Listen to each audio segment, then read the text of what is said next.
ओम शांति। आज की जो मीठे बाबा की मुरली है, ये नए साल की मुरली है।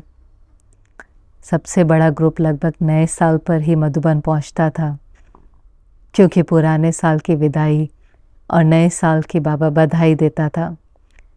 तो बाबा के सामने जो बच्चे बैठे हैं, बाबा उनको कह रहा है कि सब स्नेही स्वरूप में बैठे हैं, बाबा के लव में लीन हैं, सब स्नेह के विमान में पहुंच गए हैं। क्योंकि ये वो समय भी होता था कि विदेशी भी बहुत होते थे। क्रिसमस की और नए साल की छुट्टी होती थी तो सब बाबा मिलन के लिए पहुंच जाते थे। और आप समझते हैं उन्हों के लिए आना काफ़ी खर्च भी है, समय भी है, शक्ति भी है। तो बाबा कहता था कि सभी स्नेह के विमान में पहुँचें, क्योंकि अगर स्नेह नहीं हो तो फिर वो सारी मेहनत भी नहीं हो पाती। तो बाबा आज अपने लवलीन बच्चों को देख रहे हैं और सिर्फ नव वर्ष की बधाई नहीं दे रहे हैं। दुनिया वाले तो सिर्फ नए साल की बधाई देते हैं, लेकिन बाबा तो नव वर्ष के साथ साथ नवयुग तो है ही, लेकिन नया जीवन, नए संस्कार, नया परिवार, उन तीनों की भी बधाई दे रहा है, नवयुग की भी बधाई दे रहा है। और हमेशा ही बाबा को तो नवयुग याद रहता है। चलो नया साल तो है ही, दुनिया में उसकी बहुत खुशी मनाते हैं, पर बाबा कहता है आपको याद रहता है कि आपका नया युग, सत्य युग आया कि आया। ऐसे महसूस होता है जैसे आज यहाँ पर हैं, कल वहाँ पर होंगे। दादियाँ कई बार सुनाती थी कि हमें तो नवयुग ऐसा लगता है जैसे अगले शहर में जाने जैसा है। तो बाबा ने कहा आपको अपनी चमकीली ड्रेस, नए युग की ड्रेस दिखाई देती है, बस आज यहाँ पर हैं, कल वो ड्रेस पहन करके नए युग में। और ब्रह्मा बाबा को कई बार दिखाई देती थी। बाबा कहते थे ऐसा लगता है जैसे खूंटी के ऊपर बाबा का नया ड्रेस टंगा हुआ है। हुक होता है ना दरवाजे के पीछे, तो कई बार क्या करते हैं, अगले दिन जो पहनना है वो उसके ऊपर टंगा देते हैं। तो बाबा नई दुनिया में जाकर के श्री कृष्ण बनेगा, विष्णु बनेगा, वो बाबा को स्पष्ट दिखाई देता है और ऐसे लगता है जैसे खूंटी पर ड्रेस लगी हुई है। आज ये पुराना चोला है, कल वो नया चोला होगा। तो बाबा ऐसे चाहता है कि हमारी स्मृति में पुरानी दुनिया नहीं हो, पुराने में रहते हुए जैसे पुराने से मर चुके हों। और इसीलिए बाबा कहता है बाबा गिफ्ट ही क्या दे रहा है, नए युग की, नव युग की, बहिष्ट की, स्वर्ग की तो गिफ्ट बच्चों को देता है। पर किन बच्चों को ये बधाई मिलेगी, किन बच्चों को ये गिफ्ट मिलेगी, जिन्होंने पहले विदाई दी होगी। किसको? पुराने स्वभाव, पुराने संस्कार, पुरानी दुनिया को। बिना विदाई के तो बधाई नहीं हो सकती। पुराने साल को विदाई देंगे तो नए साल की बधाई है। ऐसे ही नए युग में जाना है, जहाँ पीस भी है, प्योरिटी भी है, प्रॉस्पेरिटी भी है, दुख का नाम निशान नहीं है। तो ऐसे थोड़ी ना जा सकते। उसके लिए बाबा ने कहा पहले अपने पुराने संस्कार, पुराने स्वभाव, सब पुराने को तो विदाई देनी पड़ेंगे ना। तो कहाँ तक विदाई दी है। और सिर्फ हमें गिफ्ट नहीं मिलेगी। बाबा ने कहा जैसे नए साल में सबको गिफ्ट देते हैं, तो आप बच्चे भी तो सबको गिफ्ट देंगे। क्या गिफ्ट देंगे? संदेश। ये संदेश कि हमारा बाप आ गया है, स्वर्ग का वर्षा लाया है, नई दुनिया आने वाली है। बाबा ने कहा कम से कम हर एक को संदेश तो देंगे।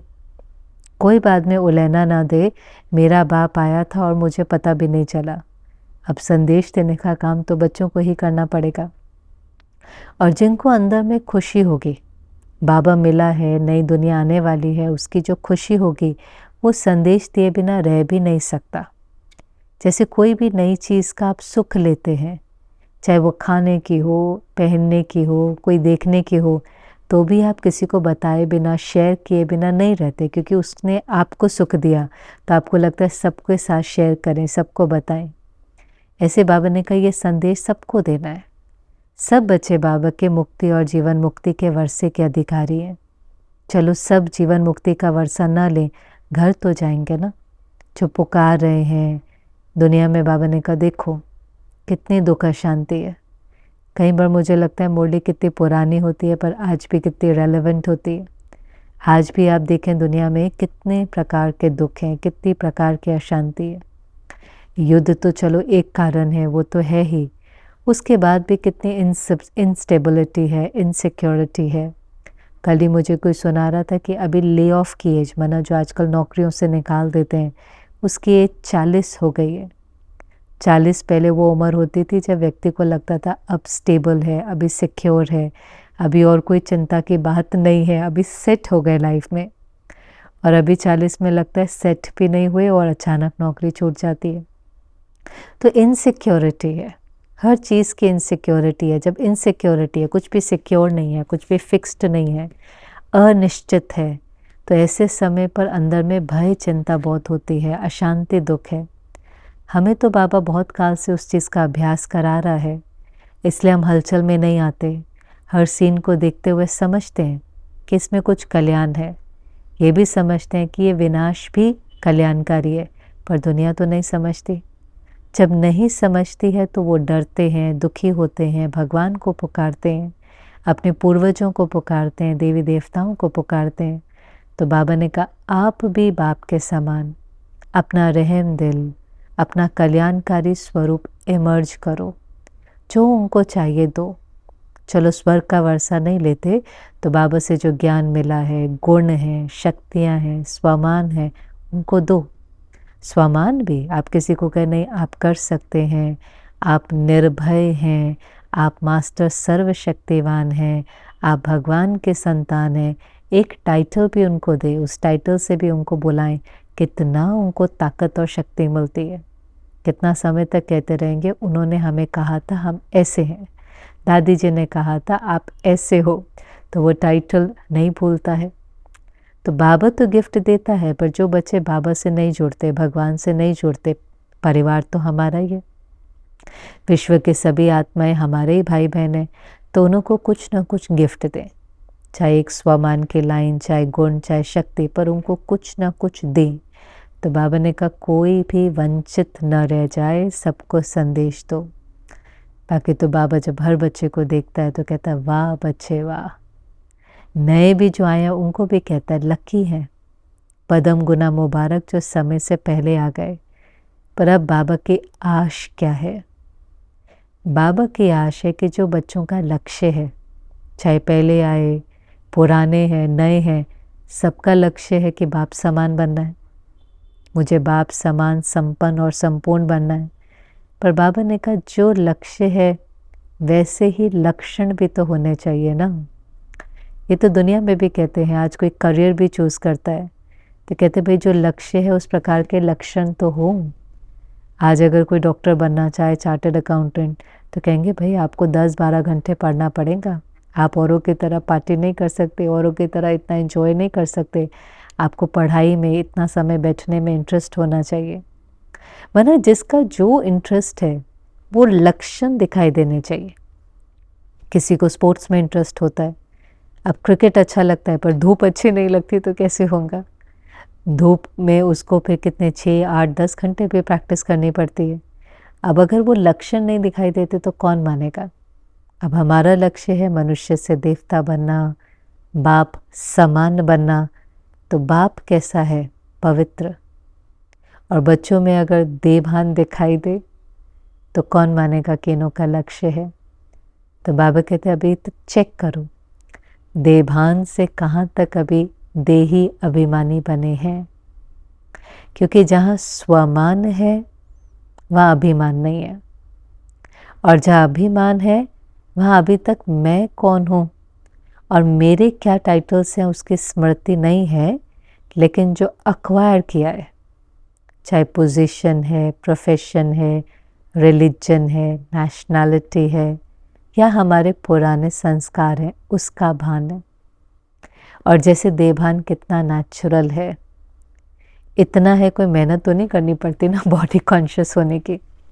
तो वो बॉडी कॉन्शियसनेस दिखाई देती है, कहते हैं इसको भान है अपनी सुंदरता का, अपनी पोजीशन का ना भान है बहुत। तो वो जो ईगो है, वो जो भान है, वो हमारे चेहरे और चलन से दिखाई देती है, हमारे बोल में दिखाई देती है। किसी को कोई शिक्षा दो, वो सुनने के लिए तैयार नहीं हो, डिफेंसिव हो, और ही आपको सुनाने लगे तो कहते भाई इसको तो अपनी बुद्धि का अभिमान है, इसमें सीखने की बिल्कुल भी निर्माणता नहीं है।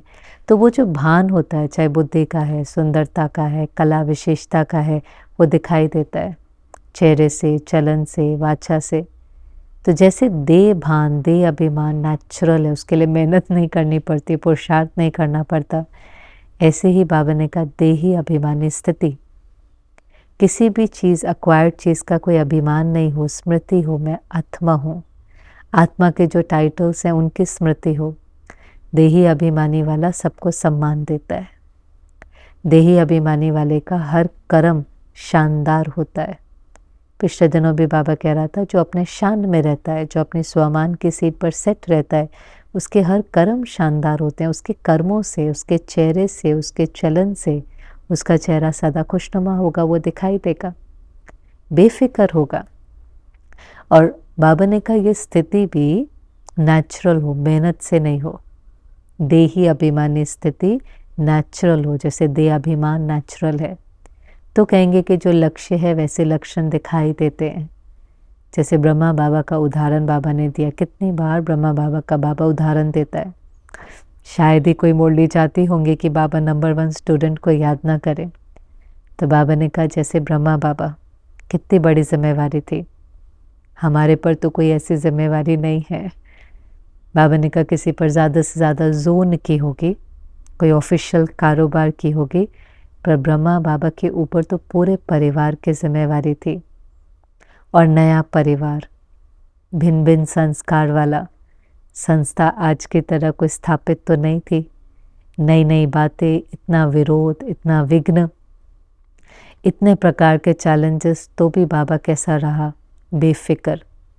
और उसका कारण जो बाबा ने कहा, जो देही अभिमानी स्थिति की निशानी थी, ब्रह्मा बाबा को याद था मैं ट्रस्टी हूँ, मैं केयर टेकर हूँ, मैं निमित्त हूँ। मालिक शिव बाबा है, करावनहार शिव बाबा है। पिछले दिनों भी हम टीचर बहनों की क्लास थी जयंती बहन के साथ, और किसी ने पूछा दीदी आप विशेष पुरुषार्थ इस समय क्या कर रहे हैं। एडिशनल चीफ हैं, पर उन्होंने भी यही कहा कि मुझे किसी भी बात की फिक्र ना हो।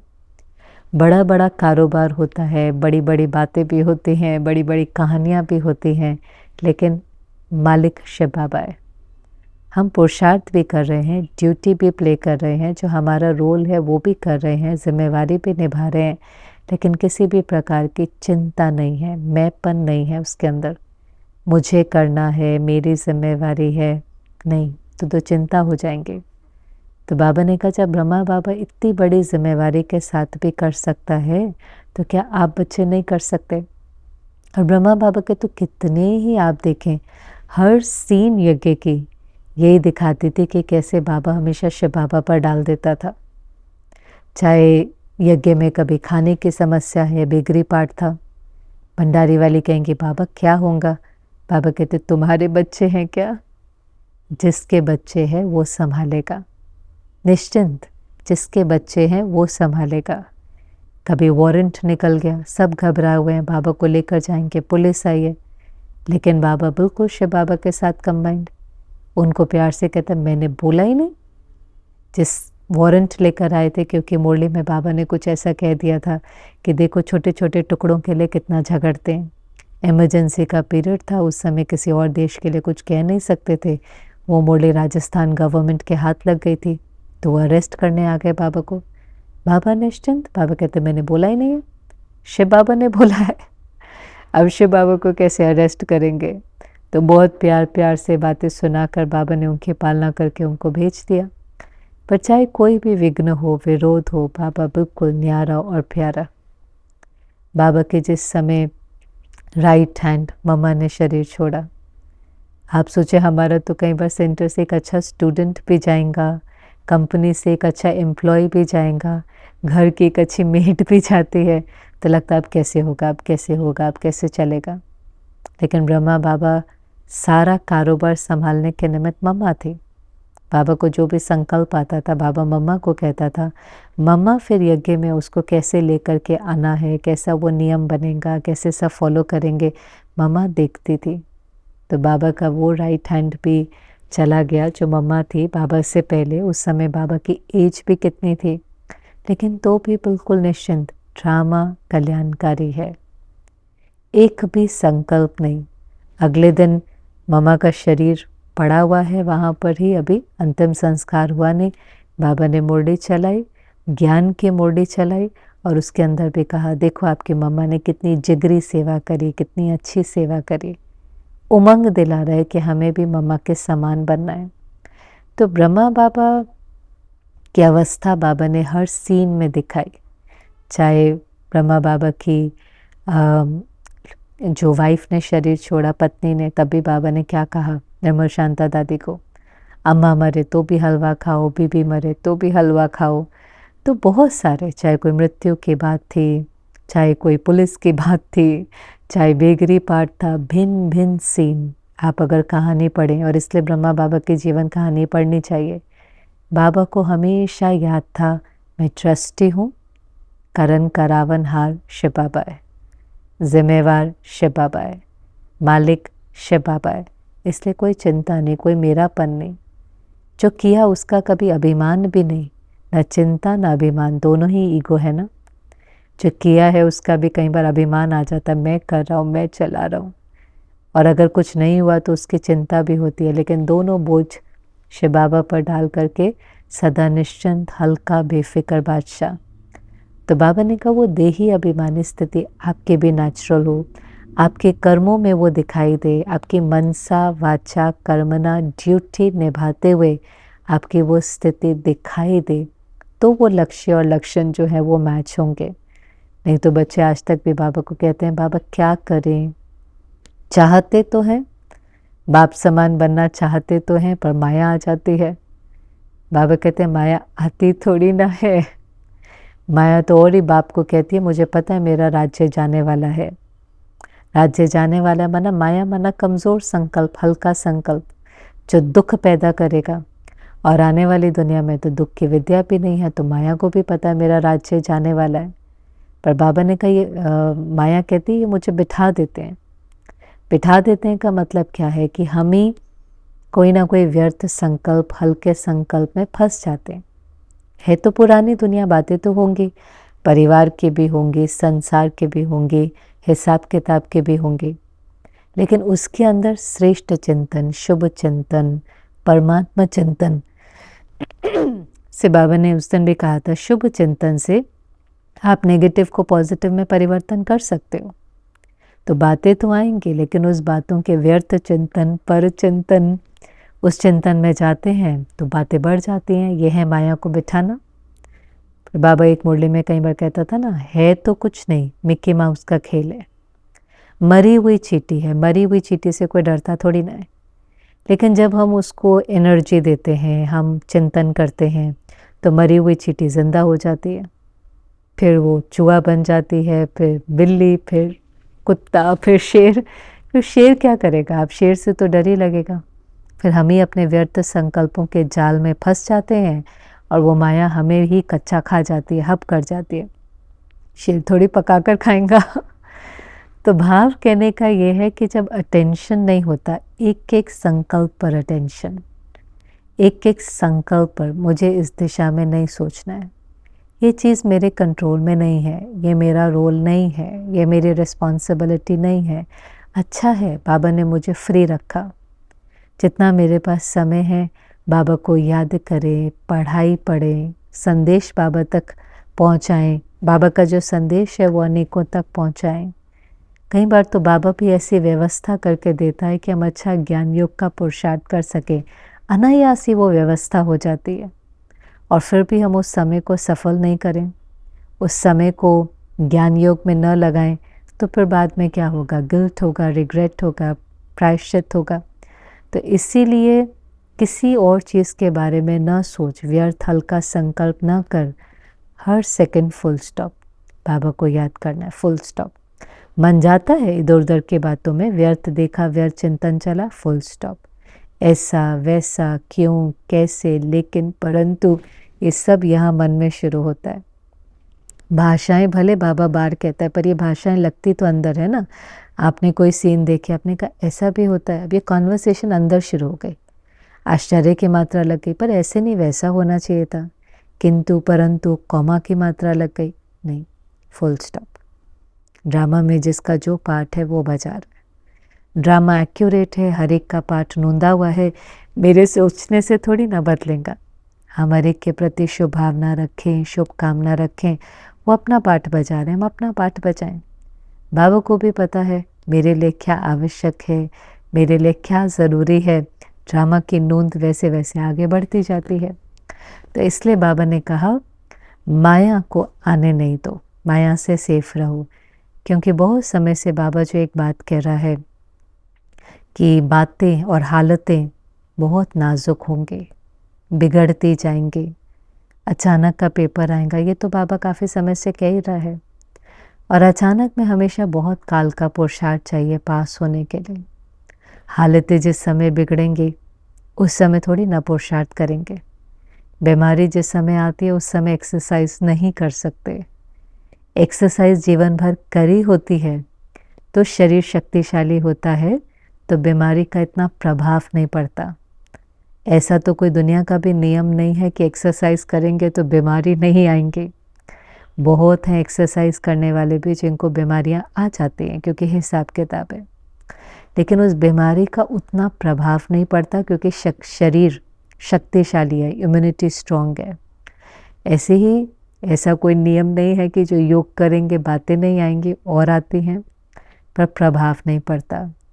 और इसीलिए पिछली मुरली में बाबा ने बहुत अच्छी एक्सरसाइज दी थी, ड्रिल कराई थी।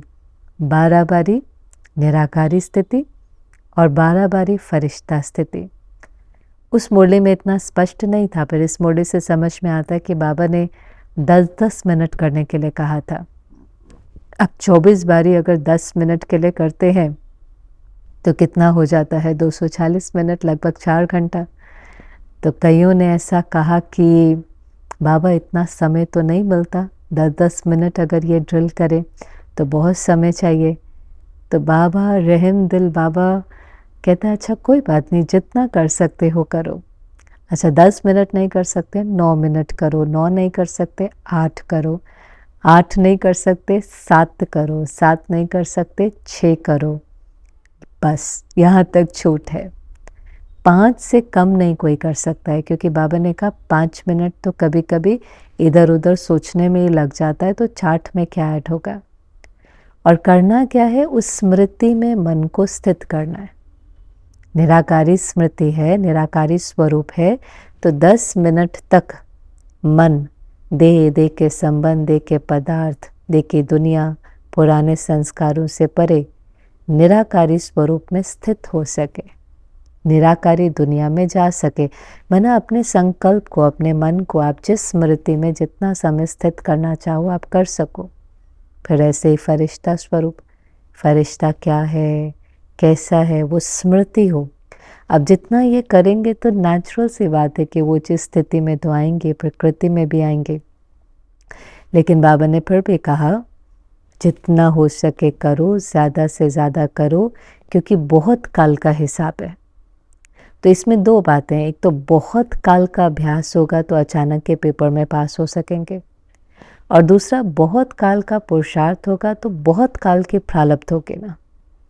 भविष्य के प्रारब्ध 21 जन्मों की बादशाही के लिए भी जमा तो यहाँ करना पड़ेगा ना, यहाँ जमा किया होगा तो वहाँ पर भी उसकी जो प्रारब्ध है वो मिलेगी। तो बाबा ने कहा इसको हल्का नहीं समझना। और भले ये 2009 की मुरलियाँ हैं, लेकिन अभी भी हम तो बाद में आए हैं, कहीं तो उस समय पर होंगे भी नहीं। तो अभी हम चार्ट बना करके ये कर सकते हैं, बार बार अपना निराकारी स्वरूप और फरिश्ता स्वरूप को इमर्ज करें। फरिश्ता सबसे रिश्ता है, किसी से अटैचमेंट नहीं, किसी के इन्फ्लुएंस में नहीं।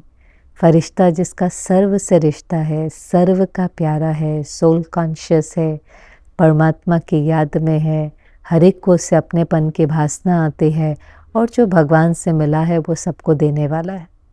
तो वो स्मृति जो हमारा लक्ष्य है उसकी स्मृति होंगी तो फिर वो स्थिति धीरे धीरे बनेंगे, वो कृति में भी दिखाई देंगे। तो इसलिए बाबा ने कहा कि ये ड्रिल करो। और फिर तो एक और बहुत सुंदर बात जो मुरली की थी, बाबा ने कहा बाबा अमृत वेले चक्कर लगा रहा था, तो विशेष जो बाबा ने देखा कहाँ तक बच्चे स्वमान में स्थित रहते हैं। बाबा ने बहुत लंबी स्वमानों की लिस्ट दी है। हमारे पास पहले देह अभिमान की बहुत बड़ी लिस्ट थी। कितनी बड़ी लिस्ट थी ना, देह अभिमान किन किन चीज़ों का आता है, चाहे वो जेंडर है, कास्ट है, रिलीजन है, नेशनैलिटी है, अमीर गरीब है, गोरा काला कलर है, race, position, profession, money, fame, बड़ी लंबी लिस्ट थी जिससे हम अपने को आइडेंटिफाई करते थे। हमारी आइडेंटिटी, सेल्फ वर्थ, स्वमान था, ईगो पर लगता था कि स्वमान है, था तो अभिमान उन चीज़ों का। फिर स्वमान की लिस्ट तो उससे कई कई गुना लंबी, जो बाबा ने कहा आप कौन हो, मैं मास्टर सर्वशक्तिवान, मैं बाबा का नूर रत्न, मैं विश्व कल्याणकारी, मैं ऑलमाइटी अथॉरिटी के संतान, मैं पूर्वज, मैं बाबा के दिल तख्त नशीन। लंबी लिस्ट है। और बहुत सुंदर बात बाबा ने कहा, लिस्ट भी घुमाते रहेंगे ना माला की तरह स्वमान को, तो भी बहुत मज़ा आएगा। मैं कौन ये स्मृति दिलाते रहेंगे तो भी बहुत मज़ा आएगा। और जो स्वमान में होगा उसका अभिमान आ ही नहीं सकता। अभिमान तो उसका आता है ना जो चीज़ें अक्वायर किए, एकदम आ जाता है। अभिमान की निशानी अपमान है। मुझे पूछा नहीं, मुझे बताया नहीं, मेरे से कंसिडर नहीं किया, मेरे को राय नहीं दी, मुझे कम्युनिकेट नहीं किया।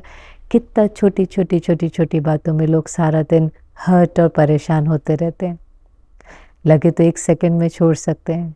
हमें बताने वाला भगवान, हम उसको बताने वाले, डायरेक्ट कम्युनिकेशन है और हम यहीं पर ही हद के अंदर अटके रहते हैं।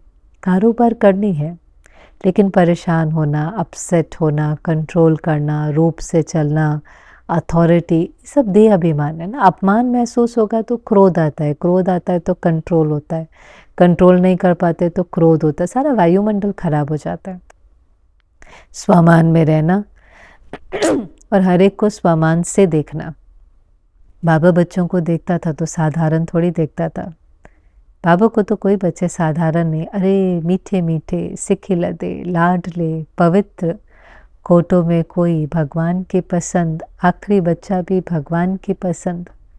बहुत ऊंची नज़र से बाबा देखता था। कभी हमने भी अपने को उतनी ऊंची नज़र से नहीं देखा होगा जितनी ऊंची नज़र से बाबा हमें देखता है। कि थोड़ी ना कहता है पापी आ गए, पतित आ गए, नहीं। मंदिर लायक हैं, डबल पूज्य हैं, डबल ताजधारी हैं। बच्चे मेरी तो सिंगल पूजा होती है, आपकी तो डबल पूजा होती है, आप तो मेरे से भी ऊंचे हैं, मेरे सिर के ताज हैं, मेरे दिल तख्त नशीन हैं। तो नशा चढ़ाता था। तो बाबा ने कहा देखो, जितना नशा होगा, निश्चय होगा, उतनी विजय होनी ही है। वहाँ फिर कोई अपमान की बात नहीं, अभिमान की बात नहीं, लेकिन स्वमान वाला सबको सम्मान देता है। तो ये चेक करो हम कहाँ तक स्वमान में रहते हैं। जो बाबा ने पिछली मुरली में 4 प्रकार के निश्चय कहे थे, बाबा पर, ड्रामा पर, परिवार पर और खुद पर। मैं साधारण नहीं हूँ, मैं भगवान के पसंद हूँ, मैं देवकुल की आत्मा हूँ, मुझे ही बनना है। स्वमान शक्ति देता है। स्मृति से शक्ति होती है ना, स्मृति समर्थी। जैसी स्मृति होगी वैसी समर्थी होगी। स्मृति में हो मैं तो नहीं कर सकता, मेरे से तो नहीं हो सकता, ये तो बहुत मुश्किल है, 8 तो तैयार हो गए, 108 की माला भी बन गई, मैं तो वो दिल शिकस्त, अपने पर फेथ नहीं है, अपने को साधारण समझना, फिर बोल भी साधारण, फिर कर्म भी साधारण नहीं। तो स्वमान की सीट पर सेट होंगे तो बाबा ने कहा माया को भी विदाई हो जाएंगे, क्योंकि माया तो समझती है उसका राज्य नहीं है। अगर स्वमान होगा तो व्यर्थ नहीं होगा ना।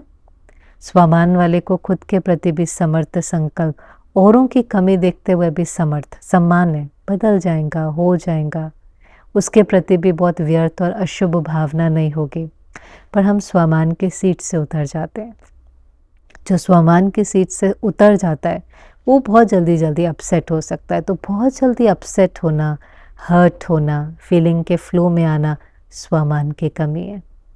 फिर स्वमान वाला क्या करता है, इससे अपना स्वमान ना बढ़ा करके और किसी तरह से आइडेंटिटी ढूंढने की कोशिश करता है। कोई भी आइडेंटिटी, मैं बॉस हूँ, मैं जनरल मैनेजर हूँ, मैं सेंटर का इंचार्ज हूँ, मैं कुछ भी बना, आपको आइडेंटिटी तो चाहिए। तो आप कोई भी आइडेंटिटी लेकर के, अब वो आइडेंटिटी भी कैसे होगी, समझो कोई जनरल मैनेजर है तो उसको लगता है सबको मेरे से डरना चाहिए, सबको मेरा ऑर्डर मानना चाहिए, सबको मेरे कंट्रोल में चलना चाहिए। उससे उसको लगता है हाँ, उसको अपनी आइडेंटिटी का वैलिडेशन मिलता है। ऐसे ही कभी कभी हम सेवा केंद्र पर आकर के भी ग्रॉस बॉडी कॉन्शियसनेस से सटल में फंस सकते हैं। हाँ, मैं हूँ ना, मैं इंचार्ज हूँ, सबको मेरे अनुसार होना चाहिए, मुझे पूछना चाहिए, मुझे बताना चाहिए, और वो होता है तो मुझे एक सेंस ऑफ आइडेंटिटी लगती है, वैल्यूड फील होता है। ये सब जो हम अपने को इन लेबल्स से बचा कर रखते हैं, चला कर रखते हैं, सब टूट जाएंगे। कोई भी बड़ा पेपर आता है, ये सारे के सारे लेबल्स एक सेकंड में आपसे छिन जाते हैं। और इसीलिए बाबा कहता है निराधार बनो, निराधार बनो। एक बाबा को याद करो, उसकी याद से सर्व प्राप्तियां करो, उन सर्व प्राप्तियों की खुशबू वायुमंडल में फैलाओ। उस वायुमंडल में जो भी आए वो अपने आप समर्थ बन जाए।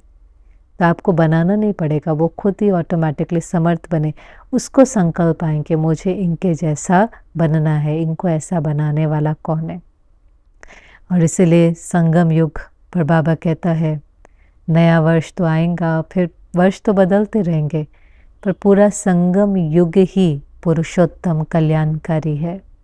इसलिए हर दिन उत्सव है, हर दिन उमंग उत्साह में रहना है। उमंग और हिम्मत, इन दो चीज़ों पर बाबा बहुत ध्यान खिंचवाता है। उमंग उत्साह में रहो और हिम्मत रखो। आप हिम्मत रखेंगे तो बाबा की मदद मिलेगी। हिम्मत नहीं छोड़ो तो बाबा का हाथ और साथ आपके साथ है। हाथ क्या है बाबा का? बाबा ने कहा श्रीमत बाबा का हाथ है। फिजिकल हाथ तो नहीं है ना, लेकिन श्रीमत माना अगर आप हिम्मत रखेंगे, बाबा की श्रीमत पर चलेंगे, बाबा के डायरेक्शंस पर चलेंगे, तो ज़रूर सफलता मिलेगी। ज़रूर बंधन मुक्त, जीवन मुक्त बनेंगे ही बनेंगे। लेकिन एक तो दिल शिकस्त कभी ना हो।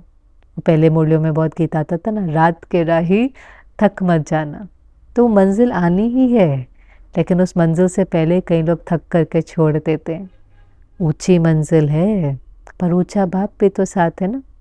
अपना गीत है ना, ये मत कहो खुदा से मेरी मुश्किलें बड़ी हैं, मुश्किलों से कह दो मेरा खुदा बड़ा है।